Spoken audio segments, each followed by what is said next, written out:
বন্ধুরা, আজকে আমি চলে এসেছি আমার বাড়িটা তোমাদের দেখাবো। তো আমার বাড়িটা এখন আমি আসিনি, তো অতটা এখনো মানে ক্লিয়ার নেই, তো এখনো কাজ চলছে। এই বাড়িটা এখনো এই রুম দুটো বাকি আছে, একটা রান্নাঘর হবে আর তোমার এটা গোডাউন মতন করেছি বাইক টাইক থোয়ার জন্য, দোকান সিস্টেম করার জন্য দেখতে পাচ্ছ। তো ওখানে শাটার কাটবো, শাটার কাটার পরে এটা দোকানের মতন হবে।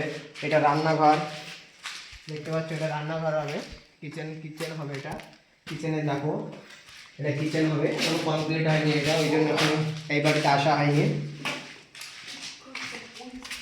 তো দেখতে পাচ্ছ, তো আমি এসেছি আমার বাড়িটা বাইরে থেকে দেখাচ্ছি, ভিতরে ঢুকতে হলো না, হয়তো আমার কাছে চাবি আনা হয়নি, দেখতে পাচ্ছ কতটা। তো আমার বাড়ির জায়গাটা প্রায় 10 কাঠা, ঠিক আছে। তো আমার বাড়িতে কিছু বেগুন গাছ আর তোমার লঙ্কার চারা লাগানো হয়েছে, বেগুনের চারা, লঙ্কার চারা। তো তোমাদের দেখাবো, সেগুলো আমার মানে অনেকটা ঘাস বেরিয়েছে, ঠিক আছে, ঘাস বেরিয়েছে। তো তোমাদের দেখাচ্ছি সেটা ঘুরে ঘুরে। তো আমার একটা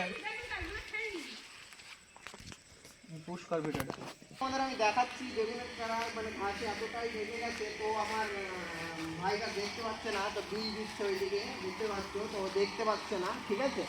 তো ও বেগুনের চারা দেখতে পাচ্ছে না, ভাইটা বীজ দিয়ে দিচ্ছে, ও জমিতে দিতে গিয়েছিল। তো আমি বললাম আমার কটা বেগুনের চারা আছে, তো বীজ দিয়ে দিতে, ঠিক আছে। তো ভাইটা দিয়ে দিচ্ছে এখন। তো দেখতে পাচ্ছ ভাই লজ্জা করছে, ওই জন্য ভাইকে অতটা দেখাবো না। তো এই যে দেখো বেগুনের চারা মানে ঘাসে অনেকটা মানে ঢাকা পড়ে গেছে। তো এই দিকটা দেওয়ার পরে আমি ঘাস পোড়া বীজ দেবো, বা এখানে লঙ্কার চারা আছে, লঙ্কার চারা ঘাস সব ভেঙে গেছে, তো কিছু দেখা যাচ্ছে না মানে, ঠিক আছে। তো জমিটা এরকমই অবস্থা হয়েছে আমার বাড়ির পিছনে, মানে অনেক রকম সবজি চাষ করা হবে। তো পাশেই আমাদের ভারত বাংলাদেশ বর্ডার সীমান্ত লাগোয়া, তার পাশে আমার বাড়িটা রয়েছে, ঠিক আছে।